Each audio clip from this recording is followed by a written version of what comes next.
Hello दोस्तों, मैं हूं राघव और आप सभी का स्वागत करता हूं आपके और अपने YouTube channel UGC net Hindi में।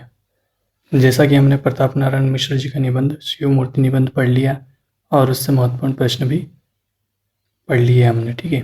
तो अब हम पढ़ेंगे बाल मुकुंद गुप्त जी का जो निबंध है शिव शंभू के चिट्ठे। उससे पहले हम देखेंगे बाल मुकुंद गुप्त जी का जीवन परिचय, ठीक है। देख लेते हैं हम। बाल मुकुंद गुप्त जी का जन्म 14 नवंबर 1865 ईस्वी ग्राम गुड़ियानी, जिला रोहतक के हरियाणा में हुआ था। उनके पिता का नाम पूरणमल गोयल था। इनका परिवार बख्शी राम वालों के नाम से प्रसिद्ध था, ठीक है। इनका परिवार बख्शी राम वालों के नाम से प्रसिद्ध था। 15 वर्ष की आयु में इनका विवाह रेवाड़ी के एक प्रतिष्ठित परिवार में अनार देवी से हुआ। आरंभिक शिक्षा उर्दू में हुई एवं बाद में उन्होंने हिंदी लिपि सीखी। उनके पारिवारिक कारणों से गुप्त जी ने 8वीं कक्षा तक ही विधिवत शिक्षा प्राप्त की, लेकिन स्वाध्याय के द्वारा उन्होंने काफ़ी ज्ञान अर्जित किया, ठीक है। उनकी मृत्यु देख लेते हैं हम। उनका 18 सितंबर 1907 ईस्वी दिल्ली के लाला लक्ष्मी नारायण की धर्मशाला में देहांत हुआ था। उस समय उनकी आयु 42 वर्ष पार करने वाली थी, ठीक है। वह 42 वर्ष की अवस्था में थे, ठीक है। तो यह उनका छोटा सा एक जीवन परिचय हो गया। अब हम उनकी महत्वपूर्ण रचनाएं देख लेते हैं। कौन कौन सी महत्वपूर्ण रचनाएं हैं। रचनाएं देख लेंगे। निबंध संग्रह में देख लेंगे हम शिव शंभू के चिट्ठे चिट्ठे और खत, खेल तमाशा। काव्य संग्रह देख लेते हैं। स्फुट कविताएं।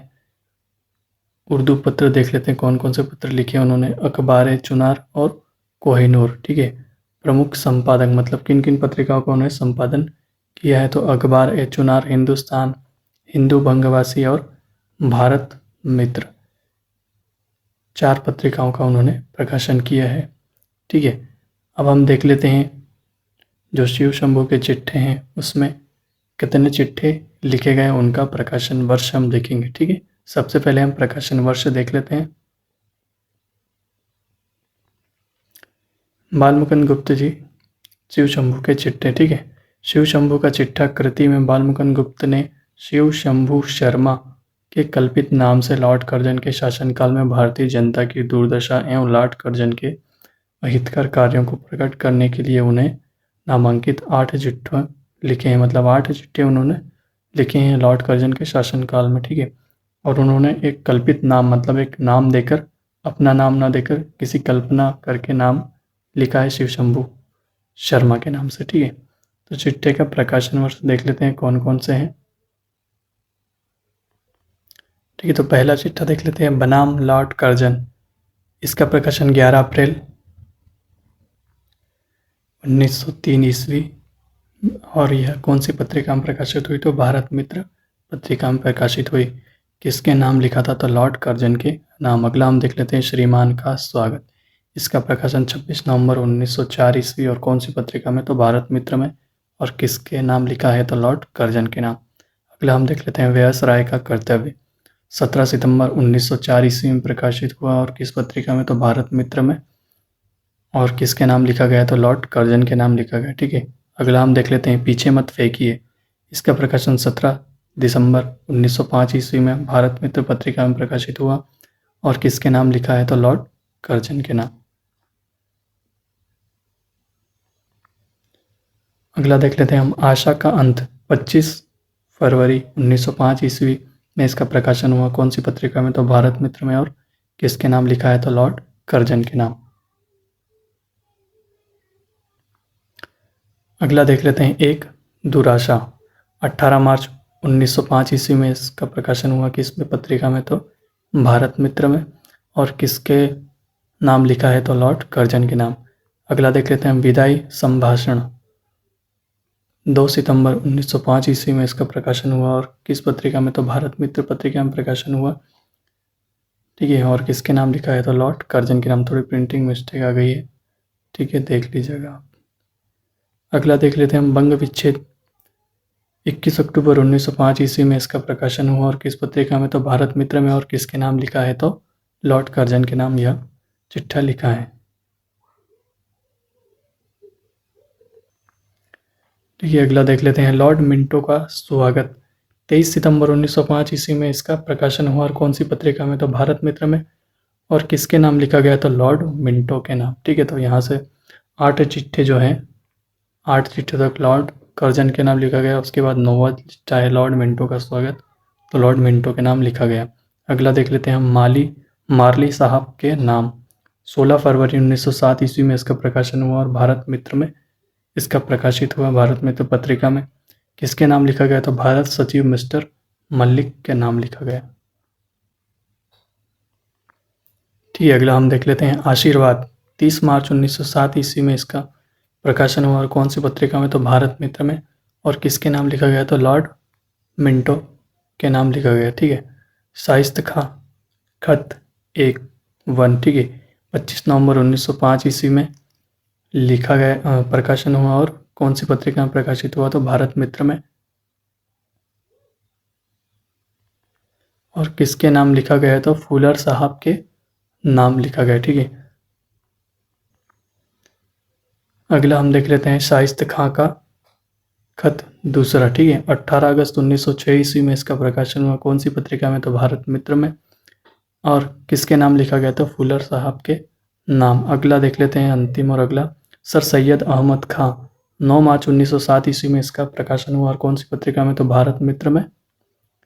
और किसके नाम लिखा गया, तो अलीगढ़ कॉलेज के छात्रों को लिखा गया। ठीक है, तो यह इनकी 14 जो चिट्ठे हैं उनका हमने प्रकाशन वर्ष, कौन सी पत्रिका में प्रकाशित हुआ और किसके नाम लिखा गया, ये सब हमने देख लिया है। अब हम इसके बाद पढ़ेंगे भूमिका। जो चिट्ठों की भूमिका है, भूमिका मिल गई है तो हम भूमिका पढ़ लेंगे, क्योंकि उसी में से बहुत सारे हमारे प्रश्न बन जाएंगे और महत्वपूर्ण पंक्तियाँ भी उसी में से बनेगी।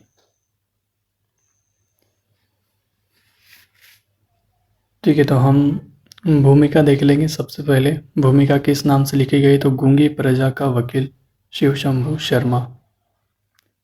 शिव शंभू शर्मा, क्योंकि वह उनका कल्पित नाम था। ये भी पूछ सकते हैं कि भूमिका किस नाम से लिखी गई है, तो इसका उत्तर आपका आ जाएगा गूंगी प्रजा का वकील। ठीक है, चलिए हम शुरुआत करते हैं टाइम बिना वेस्ट किए। हिंदी में सबसे पहली पंक्ति भूमिका की महत्वपूर्ण है। ठीक है, देख लीजिएगा, हिंदी में व्यंग्य विनोद की सजीव शैली के पुरस्कर्ताओं में बाबू बालमुकुंद गुप्त के शिव शंभू के चिट्ठे, प्रिंटिंग मिस्टेक, चिट्ठे अपना अप्रतिम स्थान रखते हैं। शिव शंभू के कल्पित नाम से गुप्त जी ने लॉर्ड कर्जन के शासनकाल में भारतीय जनता की दुर्दशा को प्रकट करने के लिए 8 चिट्ठे लिखे हैं। ठीक है, भारत की दुर्दशा, लॉर्ड कर्जन के समय कौन भारत की क्या शासन व्यवस्था थी, उसको गुप्त जी ने, बालमुकुंद गुप्त जी ने 8 चिट्ठों में लिखा है। ठीक है, आगे हम बढ़ते हैं। तो यह महत्वपूर्ण पंक्ति है। पहली पंक्ति जो महत्वपूर्ण होती है वो ध्यान रखिए। ये चिट्ठे उस समय की राजनीतिक गुलामी और लॉर्ड कर्जन की निर्मम क्रूरताओं को जितने सटीक रूप में प्रस्तुत करते हैं, उतनी पूर्णता के साथ उस समय का कोई दूसरा अभिलेख नहीं करता। इसलिए इतिहास के पृष्ठों में जो जानबूझकर अंकित नहीं किया गया, उसे यदि पढ़ना अभिष्ट हो तो इन चिट्ठों को पलटना चाहिए। मतलब जो नहीं लिखा है वह गुप्त जी ने इन चिट्ठों के माध्यम से व्यक्त किया है और अभी लिखा है। ठीक है, आगे हम देख लेते हैं महत्वपूर्ण पंक्ति। ये चिट्ठे 1903 ईस्वी से 1907 ईस्वी के मध्य भारत मित्र में प्रकाशित हुए थे। उस समय गुप्त जी ही भारत मित्र पत्रिका के संपादक थे। ठीक है, तो जिस समय यह पत्रिका प्रकाशित हुई उसी समय गुप्त जी, बालमुकुंद गुप्त जी भारत मित्र पत्रिका के संपादक थे। ठीक है, आगे पढ़ते हैं हम। ठीक है, आगे हम देख लेते हैं शिव शंभू परतंत्र देश का नागरिक है। मन बहलाव के लिए वह भांग का सेवन करता है। भांग का नशा उसकी चेतना को विलीन नहीं करता, हल्का सा सुरूर होता है जो मादक ने होकर मन को तरंगायित करने में समर्थ है। मन की इसी प्रमुदित तरंग में शिव शंभू अपने चारों ओर फैले हुए समाज के दुख दर्द की कहानी कहना शुरू करता है। गुलामी की निविड़ श्रृंखलाओं में जकड़ा हुआ भारतीय शिव शंभू अपने अस्तित्व को यदि अनुभव कर पाता है तो केवल परतंत्र भारत की पामाली के लिए जो षड्यंत्र अपने शासन काल में रचे उनका संकेत इन चिट्ठों में लेखन ने जिस शैली में प्रस्तुत किया है वह निसंदेह हिंदी व्यंग की बेजोड़ बेमिसाल शैली है। ठीक है, अगली पंक्ति देख लीजिए, महत्वपूर्ण पंक्ति है। देखिए, लॉर्ड कर्जन के विषय में प्रसिद्ध है कि वह क्रूर स्वभाव का अहंकारी शासक था। उसके शासनकाल में भारतीय जनता को सुख सुविधाएं प्राप्त होना तो असंभव था ही, प्रयुक्त वह तो पहले से प्राप्त अधिकारों को भी छीनने के पक्ष में था। फलतः उसने सिविल सर्विस में भारतीयों के प्रवेश का निषेध किया। उच्च स्तरीय शिक्षा के मार्ग में रोड़े खड़े किए। बंगाल को विभाजित कर देशों में फूट के बीज बोए कर वसूली के काले कानून बनाकर जनता को दुख देने के पास में कसकर तड़पाया और निर्धन प्रजा का शोषण कर अपने अहम की पुष्टि के लिए दरबार रचाया तथा विक्टोरिया मेमोरियल हॉल बनवाया। शिव शंभू शर्मा ने लॉर्ड कर्जन की इस भड़कबाजी और नुमाइश प्रवृत्ति में केवल तुम तराक भरे कामों को देखकर यह उचित समझा कि उन्हें बताया जाए कि वायसराय होकर भी आप भारतीय प्रजा से बहुत दूर हैं। ठीक है, तो यह महत्वपूर्ण पंक्ति है जो पूछी भी जा सकती है परीक्षा में। आगे बढ़ते हैं हम। उनके हित से आपका लगाव न होने से आप माई लॉर्ड होने पर भी इस देश में माई बाप नहीं बने। इस गुलाम मुल्क की गूंगी प्रजा आपके सामने अपने दुख दर्द नहीं कहती, किंतु वह आपको हिकारती है और अवमानना की नज़र से देखती है। और कौन साहस करे आपसे कुछ कहने का, इसलिए भगड़ी शिव शंभू को यह दायित्व वहन करना पड़ रहा है। ठीक है, तो यह उस लॉर्ड कर्जन की जो शासन व्यवस्था थी, जो भारतीयों के प्रति भेदभाव की प्रवृत्ति थी, उच्च शिक्षा में उनको पदवी न देना, इस प्रकार की जो छवि है उसमें लॉर्ड कर्जन की थी, जो शिव शंभू ने बालमुकुंद गुप्त जी ने इनमें लिखी है। आगे हम पढ़ेंगे। यही ठीक है कि इस गुलाम देश की प्रजा ऑफिशियल प्रतिनिधि बनने का शिव शंभू के पास कोई अधिकार पत्र या सनद नहीं है, तथापि वह इस देश की प्रजा का यहाँ के चित्थड़ों पोष कंगालों प्रतिनिधि होने का दावा रखता है, क्योंकि उनसे इस भूमि में जन्म लिया है। उसका शरीर भारत की मिट्टी से बना है और उसी मिट्टी में अपने शरीर की मिट्टी को एक दिन मिला देने का इरादा रखता है। बचपन में इसी देश की धूल में लौटकर बड़ा हुआ, इसी भूमि के अन्न जल से उसकी प्राण रक्षा होती है। शिव शंभू को कोई नहीं जानता, जो जानते हैं वे संसार में एकदम न जान है। उन्हें कोई जानकर भी जानना नहीं चाहता। जानने की चीज़ शिव शंभू के पास कुछ नहीं है। उसके पास कोई उपाधि नहीं है। राज दरबार में उसकी पूछ नहीं है। हाकिमों से हाथ मिलाने की उसकी हैसियत नहीं। उसकी हाँ में हाँ मिलाने की उसकी ताब नहीं। वह एक कर्पदरक शून्य घमंडी ब्राह्मण है। हे राज प्रतिनिधि, क्या उसकी दो चार बातें सुनाइएगा। ठीक है, तो शिव शंभू इस प्रकार की बातें करते हैं। ठीक है, अगली पंक्ति जो है महत्वपूर्ण है, वो भी हम देख लेते हैं।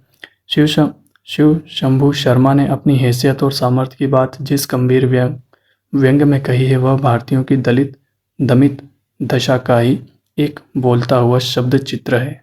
ठीक है, तो क्या बोला, बनाम लॉर्ड कर्जन पहला शीर्षक है। शीर्षक चिट्ठे में लेखक ने बड़ी प्रखर और निर्भीक वाणी में कर्जन से कहा है कि देखिए यहाँ से महत्वपूर्ण पंक्ति, जिस पद पर आप आरूढ़ हुए वह आपका मौरूसी नहीं, नदी नाव संयोग की भांति है। आपके हाथ में कुछ दिन और कुछ करने की शक्ति है, लेकिन माय लॉर्ड, क्या आप भी चाहते हैं कि आपके आसपास एक वैसी ही मूर्ति खड़ी हो। यदि आपको मूर्तियां ही स्थापित करनी हैं तो आइए आपको मूर्तियां दिखा दें।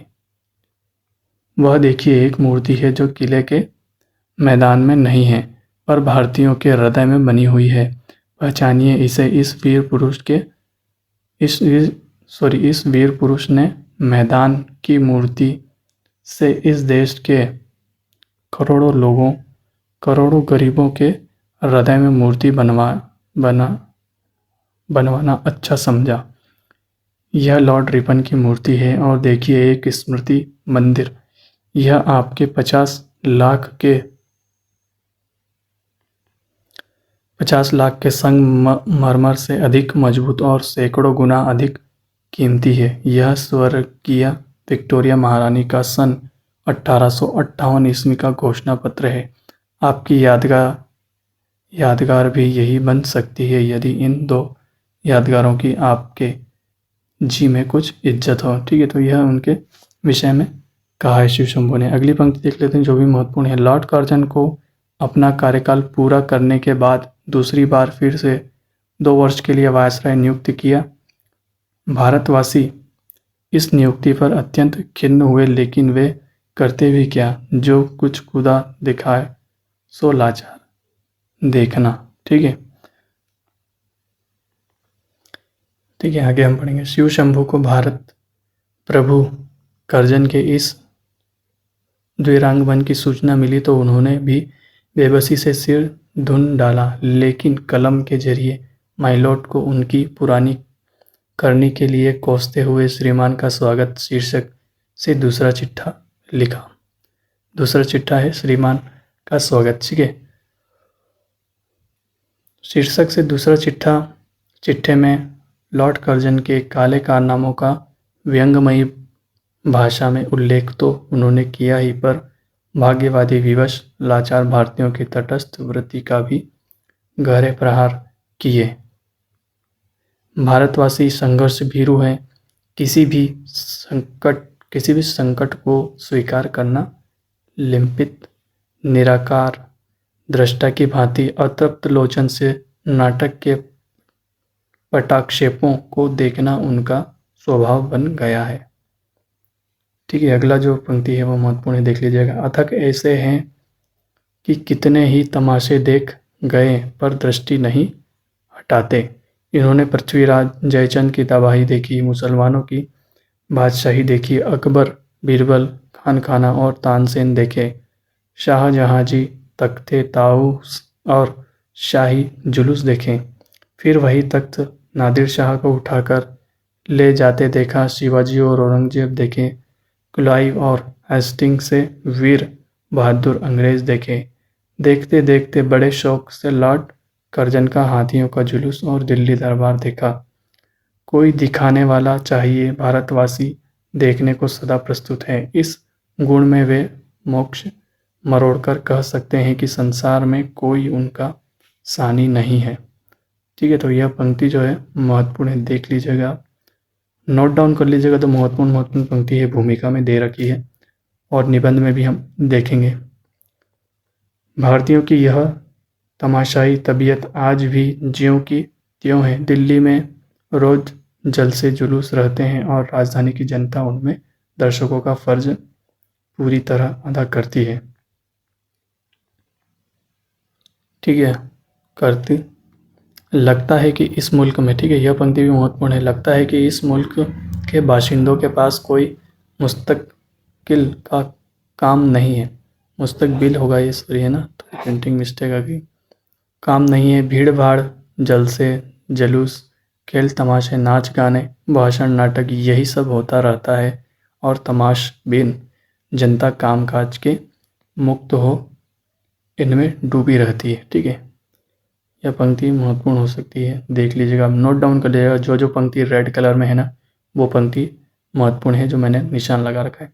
शिव शंभू इस प्रवृत्ति को ताड़ गए थे और इस पर चोट करना न भूले थे। ठीक है, अगला हम देख रहे हैं। दूसरी बार वायसराय होकर आने पर बम्बई में लॉर्ड कर्जन का राजा महाराजाओं ने बड़ी धूमधाम से स्वागत किया। बम्बई की म्यूनसिपैलिटी की ओर से आपके अभिनंदन का विशाल पैमाने पर आयोजन किया। इस आयोजन में लॉर्ड कर्जन ने भारतीय जनता के प्रति कृतज्ञता व्यक्त करना तो दूर, उसकी कटु शब्दों में आलोचना कर डाली। सह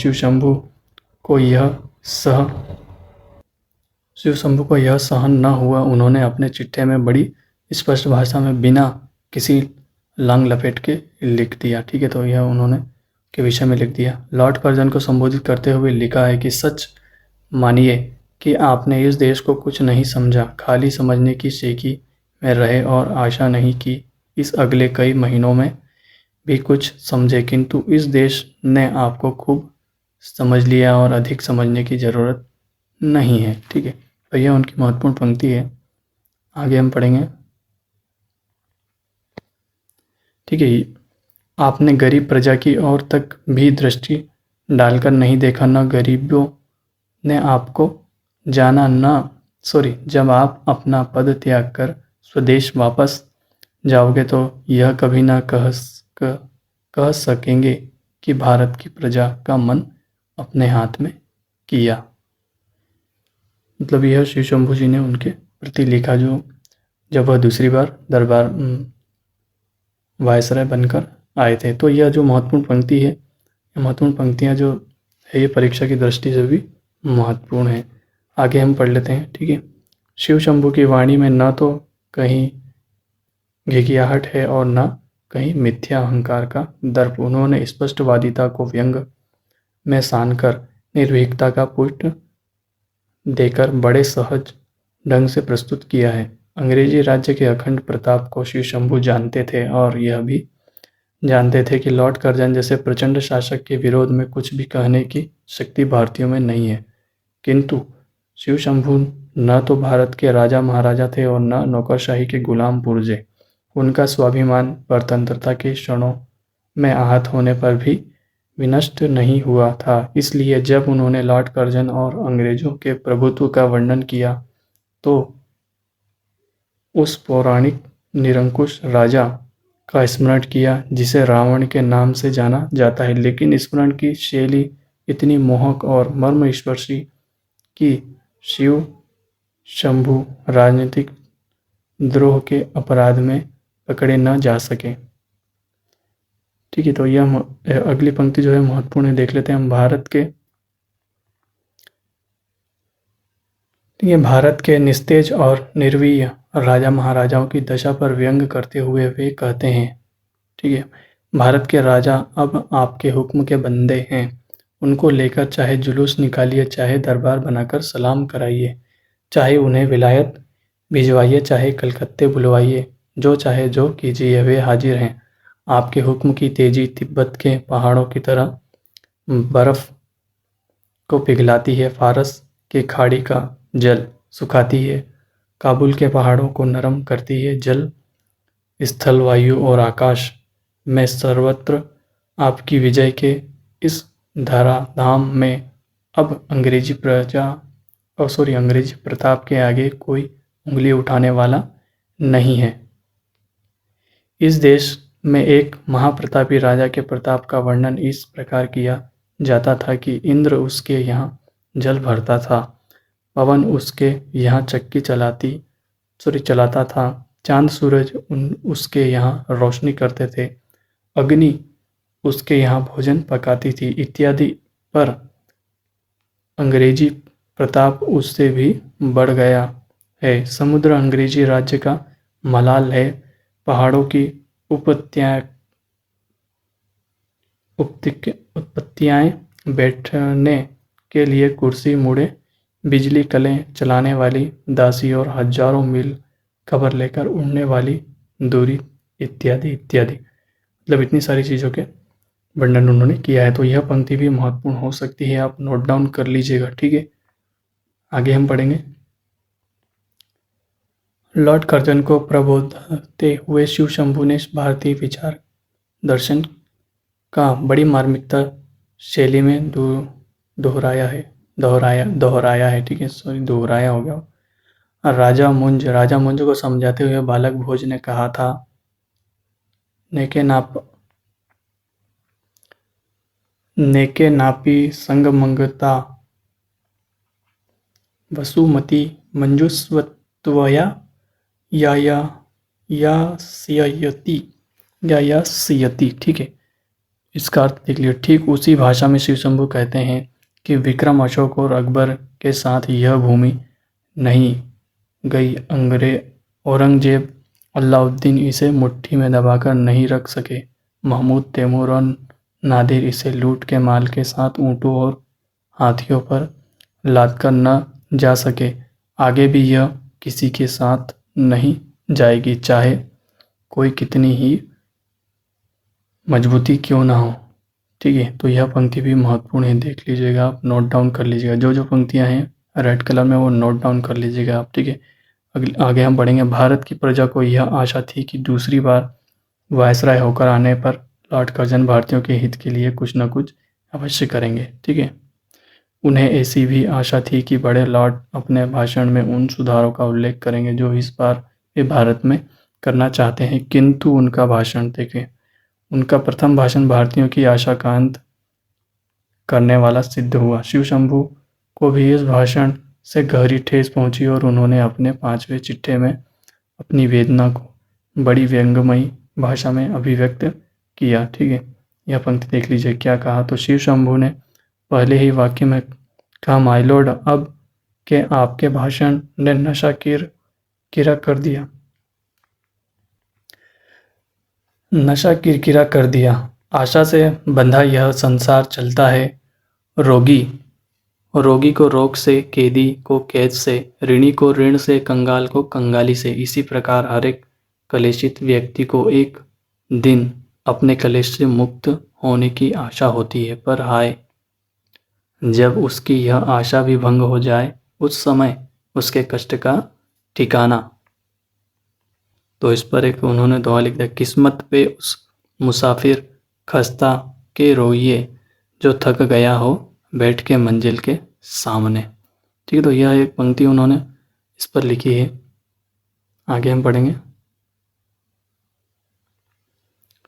अफसोस माय लॉर्ड, बड़े लॉर्ड होकर आपके भारत में पर्दाफाश करने के समय इस देश के लोग श्रीमान जी से जो जो आशाएं करते थे और सुख स्वप्न देखते थे, वह सब उड़नछू हो गए। ठीक है, तो यह सब उन्होंने लॉर्ड कर्जन के विषय में कहा है। अगला हम देख लेते हैं। शिव शंभू शर्मा ने भारतीय जलवायु और यहाँ के नमक का प्रभाव दिखाते हुए लॉर्ड कर्जन की कृतज्ञता उद्घटित करने में बड़े कौशल से काम लिया है। भारत का नमक खाकर भी भारतीयों की निंदा करने वाले लॉर्ड कर्जन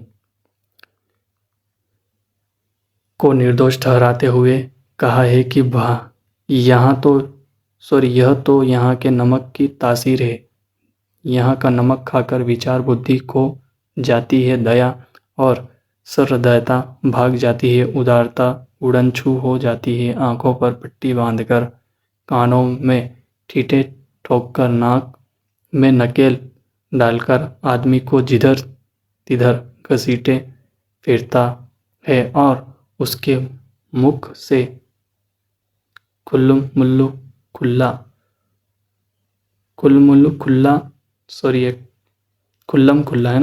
खुल्ला इस देश की निंदा कराता है।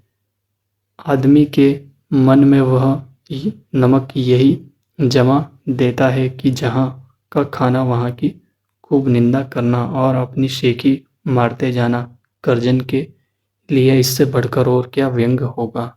ठीक है, तो यह कर्जन के लिए लॉर्ड कर्जन के लिए कहा है। ठीक है, आगे हम बढ़ेंगे।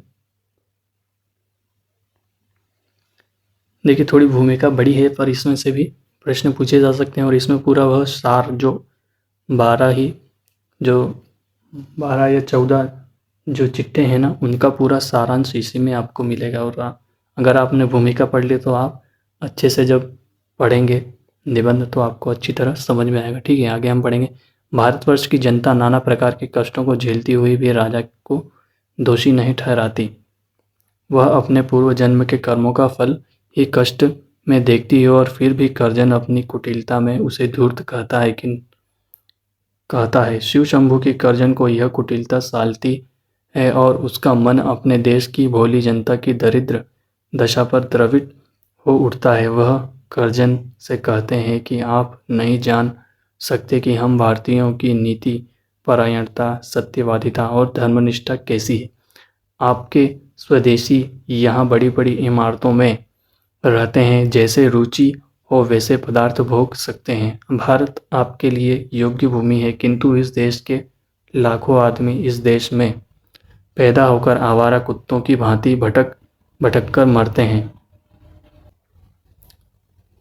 उनको दो हाथ भूमि बैठने को नहीं, पेट भरकर खाने को नहीं, मेल चिथड़े पहनकर उम्रें बिता देते हैं और अंत में एक दिन कहीं पढ़कर चुपचाप प्राण दे देते हैं। इस प्रकार कलेश पाकर मरने पर भी कभी कभी वह लोग यह कहते हैं कि पापी राजा है, इससे हमारी यह दुर्गति। ठीक है, तो यह पंक्ति जो है महत्वपूर्ण है, देख लीजिएगा। माय लॉर्ड, वे कर्मवादी हैं, वह यही समझते हैं कि किसी का कोई दोष नहीं है, सब हमारे पूर्व कर्मों का दोष है। हाय हाय, ऐसी प्रजा को आप धूर्त कहते हैं।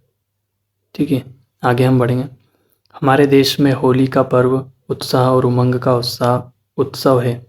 इस दिन छोटे बड़े का भेदभाव दूर कर सभी नागरिक समान रूप में भाईचारे व्यवहार करते हैं। राजा और प्रजा के बीच की दूरी भी होली के दिन मिट जाती है। शिव शंभू को ऐसे ही किसी दिन अचानक एक मधुर गीत को टेक सुनाई देती है। कोई बड़ी मस्ती में गा रहा है, चलो चलो आज खेलें होली कन्हैया के घर। ठीक है, कनरसिया शिव शंभू खटिया पर बैठ गए, सोचने लगे कि होली खेले, या कहते हैं कि चलो आज कन्हैया के घर होली खेलेंगे। कन्हैया कौन? ब्रज के राजकुमार, और खेलने वाले कौन? उनकी प्रजा, ब्रज के ग्वाल बाल। तो क्या आज हम अपने राजा के साथ होली खेल सकते हैं? लेकिन राजा तो दूर 7 समंदर पार है, राजा का केवल नाम सुना है, न राजा को शिव शंभू ने देखा है और न राजा ने शिव शंभू को देखा है। ठीक है, तो यह पंक्ति भी महत्वपूर्ण हो सकती है, पूछा जा सकता है परीक्षा में। ठीक है, आगे हम बढ़ें। खैर राजा न सही, उसका प्रतिनिधि तो है, ठीक वैसे ही जैसे कृष्ण द्वारका में थे और उद्धव को ब्रज में अपना प्रतिनिधि बनाकर उन्होंने भेजा था। लेकिन आज तो स्थिति ही विचित्र है। कृष्ण और उद्धव के विषय में जो कथा है उसके विषय में कहा गया है। आगे हम पढ़ेंगे ना, आगे हम यह महत्वपूर्ण पंक्ति देख लेते हैं। कृष्ण है, उद्धव है, पर ब्रजवासी उनके निकट भी नहीं भटक पाते। राजा है, राजा प्रतिनिधि है, पर प्रजा की उन तक रसाई नहीं। सूर्य है, धूप नहीं, चंद है, चांदनी नहीं। माइलोड नगर में ही है, पर शिव शंभू उनके द्वार तक नहीं फटक सकता। उसके घर चलकर होली खेलना तो विचार ही दूसरा है। प्रजा की बोली वह नहीं समझता, उसकी बोली प्रजा नहीं समझती। द्वितीय के चांद की तरह कभी कभी बहुत देर तक नजर गड़ाए से उसका चंद्रयान दिख जाता है तो दिख जाता है। यदि किसी दिन शिव शंभू शर्मा के साथ माइलोड नगर की दशा देखने चलते तो वे देखते कि इस महानगर की लाखों प्रजा भेड़ों और सूरों की भांति सड़े गंदे झोपड़ों में पड़ी लौटती है। उनके आसपास सड़ी बदबू और मैले सड़े पानी के नाले बहते हैं। कीचड़ और कूड़े के ढेर चारों ओर लगे हुए हैं। उनके शरीर पर मैले कुचले फटे चिथड़े लिपटे हुए हैं।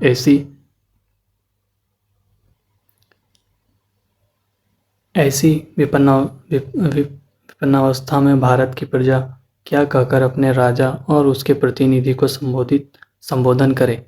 क्या यूँ कहे कि जिस ब्रिटिश राज्य में हम अपनी जन्मभूमि में एक अंगुली भूमि के अधिकारी नहीं, जिसमें हमारे शरीर को फटे चितड़े भी नहीं जुड़े और न कभी पापी पेट को पूरा भोजन मिला, उसकी जय हो,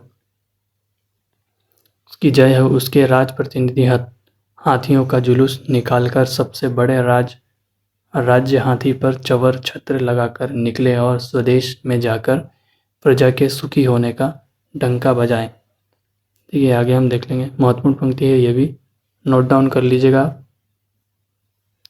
ठीक है, आगे हम देख लें। शिव शंभू शर्मा को लॉर्ड कर्जन के शासनकाल में जिस घोर दुराशा का सामना करना पड़ा वह उनके छठे चिट्ठे से स्पष्ट लक्षित होता है। ठीक है, शिव शंभू ने बड़ी स्पष्ट भाषा में कहा है कि अब राजा को प्रजा के मिलकर होली खेलने का समय गया। जो बाकी था वह कश्मीर नरेश महाराणा रणजीत सिंह के साथ समाप्त हो गया। माय लॉर्ड, अपने शासनकाल का सुंदर से सुंदर चरित्र इतिहास स्वयं लिखवा सकते हैं, वह प्रजा के प्रेम की परवाह क्यों करेंगे। फिर भी शिव शंभू शर्मा अपने प्रभु तक संदेश पहुंचा देना चाहता है कि वह आपकी गूंगी प्रजा का एक वकील है। ठीक है, तो यह पंक्ति भी हो सकता है, पूछा जा सकता है। और जिसके शिक्षित होकर मुंह खोलने तक आप कुछ करना नहीं चाहते। आगे हम देख लेते हैं। लॉर्ड कर्जन 2 वर्ष का समय पूरा होने पर इंग्लैंड वापस बुला लिया गया था। उसकी जंगी चार्ट किचनर से विरोध हो गया था और ब्रिटिश सरकार ने कर्जन का त्यागपत्र स्वीकार कर किचनर की बात मानी थी। ठीक है, तो यह पंक्ति जो है महत्वपूर्ण है, रेड कलर में जो है। विदाई संभाषण। ठीक है, अगला चिट्ठा विदाई संभाषण शीर्षक चिट्ठे में इस घटना को गुप्त जी ने बड़ी व्यंग्यमयी शैली में लिखा है। अब देखते हैं कि जंगी जाट के मुकाबले में आपने पटघनी खाई, सिर के बल नीचे आ रही। आपके स्वदेश में वही ऊंचे माने गए, आपको साफ नीचा देखना पड़ा। पद त्याग की धमकी से भी ऊंचे न हो सके। ठीक है, तो यह पंक्ति आप नोट डाउन कर लीजिएगा, यह भी पूछा जा सकता है। आगे हम पढ़ेंगे। स्वागत के समय जिन मार्मिक शब्दों में लॉर्ड कर्जन को परामर्श दिया गया है वे पठनीय है। तो यह पंक्ति भी पूछी जा सकती है, हो सकता है। ठीक है, इस संसार के आरंभ में बड़ा भारी पार्थक्य होने पर भी अंत में बड़ी भारी एकता है। समय अंत में सबको अपने मार्ग पर ले आता है। देशपति, राजा और शिक्षा मांगकर पेट भरने वाले कंगाल का परिणाम एक ही होता है। कितने ही शासक और नरेश पृथ्वी पर हो गए, आज उनकी कहीं पता निराश नहीं है। थोड़े थोड़े दिन अपनी नौबत बजा चले गए, आपस में शक्ति नहीं कि पिछले 6 वर्षों को लौटा सके या उनमें जो कुछ हुआ है उसे अन्यथा कर सके। किंतु विदाई के समय पूरी दृढ़ता एवं निर्भीकता से कर्जन के शासनकाल को दुखांत नाटक बताना उस समय के संपादक धर्म का सर्वश्रेष्ठ निदर्शन है। ठीक है, देख लीजिएगा, यह पंक्ति भी महत्वपूर्ण है। आपके शासनकाल का नाटक घोर दुखांत है और अधिक आश्चर्य की बात यह है कि दर्शक तो क्या स्वयं सूत्रधार भी नहीं जानता कि उसने जो खेल दुखांत समझकर खेलना प्रारंभ किया वह दुखांत हो जाएगा। ठीक है, दुखांत हो जाएगा। ठीक है, आगे हम पढ़ेंगे। विदाई के समय लॉर्ड कर्जन को अपने क्रूर कृत्यों के लिए पश्चाताप नहीं हुआ। उसकी मनोस्थिति को समझकर शिव शंभू ने कहा कि माय लॉर्ड, जब तक आपके हाथ में शक्ति रही आपने भारत की भलाई के लिए कुछ नहीं किया। भारत के बिगाड़ने के लिए आपने क्या क्या नहीं किया, किंतु क्या किसी एक मनुष्य के लिए किसी विशाल देश का कुछ बिगड़ सकता है। आपने वंग विच्छेद का बीज बोकर इस देश की जनता को जो पीड़ा पहुंचाई है वह क्या कभी भूली जा सकेगी। तुगलक भी आपके ही स्वभाव का एक शासक 500 वर्ष पहले इस देश में हुआ था, लेकिन इसके बाद दौलताबाद बसाने से दिल्ली उजड़ नहीं गई थी और आपने भी वंग विच्छेद से बंगाल विनष्ट नहीं होगा। ठीक है, तो यह पंक्ति आप देख लीजिएगा, यह महत्वपूर्ण है, नोट डाउन कर लीजिएगा आप। सब ज्यों का त्यों है, बंग देश की भूमि जहाँ थी वहीं है और उसका हर एक नगर और गांव जहाँ था वहीं है। कलकत्ता उठाकर चेरापूंजी के पहाड़ पर नहीं रख दिया गया और शिलांग उड़कर हुगली के पुल पर नहीं आ बैठा। बंग विच्छेद करके माय लॉर्ड ने अपना एक ख्याल पूरा किया है। कितने ही ख्याली इस देश में अपना ख्याल पूरा करके चले गए। आपके इस प्रकार के कारनामों से भारतीयों के मन में यह बात जम गई है कि अंग्रेजों से भक्तिभाव करना वृथा है, मतलब व्यर्थ है। ठीक है, प्रार्थना करना व्यर्थ है और उनके आगे रोना गाना व्यर्थ है, दुर्बल की वह नहीं सुनते। ठीक है, तो यह पंक्ति भी आप नोट डाउन कर लीजिएगा। अगली पंक्ति ये भी महत्वपूर्ण है, देख लीजिए। शिव शंभू के 8 चिट्ठे के अतिरिक्त बालमुकुंद गुप्त ने कर्जनशाही शीर्षक से भी बड़े व्यंग भरे लेख लिखे हैं। उन लेखों में कर्जन ने कठोर स्वभाव का वर्णन करते हुए उनकी क्रूरता को अलंकारिक शैली में व्यक्त किया गया है। कर्जन के विषय में उन्होंने लिखा है, अहंकार, आत्मस्वराघात, जिद और गालब-जाई में लॉर्ड कर्जन अपने सानी आप निकले। जब से अंग्रेजी राज्य आरंभ हुआ है तब से इन गुणों में आपकी बराबरी करने वाला एक भी बड़ा लॉर्ड इस देश में नहीं आया। भारतवर्ष, ठीक है, भारतवर्ष की बहुत सी प्रजा के मन में धारणा है कि जिस देश में जल न बरसता हो, लॉर्ड कर्जन पर पधारण करे तो वर्षा होने लगती है, और जहाँ के लोग अतिवृष्टा और तूफान से तंग हो वहाँ कर्जन के जाने से स्वच्छ सूर्य निकल आता है। इस प्रकार की अनेक व्यंग्योक्तियाँ गुप्त जी के लेखों में छिटकी पड़ी है। ठीक है, तो उनके विषय में बहुत सारी ऐसी व्यंग लिख रखा उन्होंने लॉर्ड कर्जन के। मेले का ऊँट शीर्षक चिट्ठे में मारवाड़ी समाज की कुरीतियों को मारवाड़ी एसोसिएशन द्वारा व्यक्त किया गया है। इनमें से एक व्यंग उन सेठ साहूकारों के लिए भी लिखा है उन्होंने।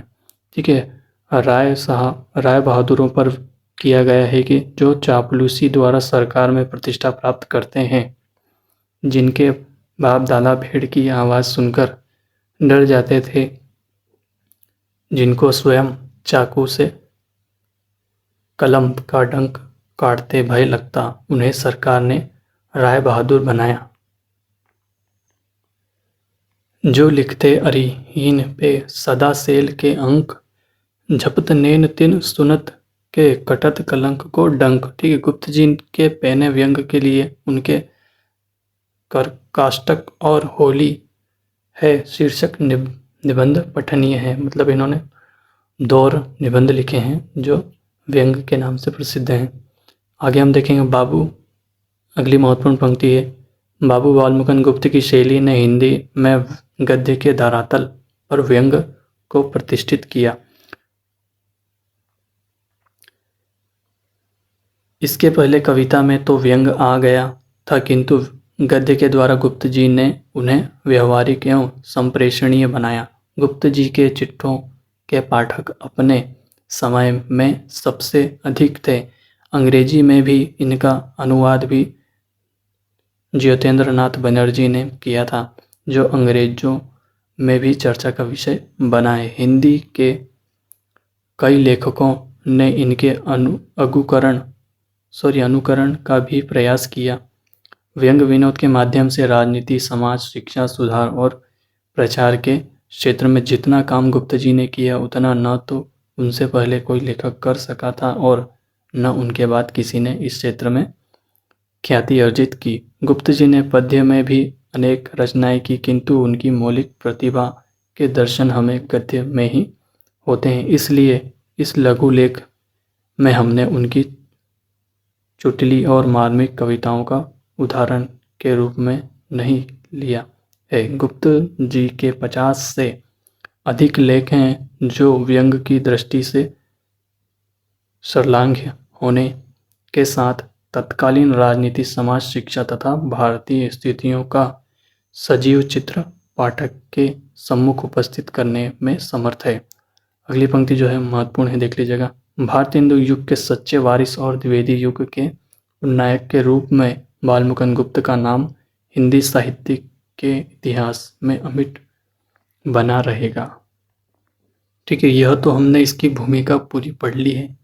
ठीक है, और एक चीज़ और ध्यान रखिएगा कि गूंगी प्रजा के संपादक जो कि विजयेंद्र स्नातक वकील, गूंगी प्रजा के वकील के स्नातक विजयेंद्र स्नातक थे। ठीक है, तो यह भी प्रश्न पूछा जा सकता है।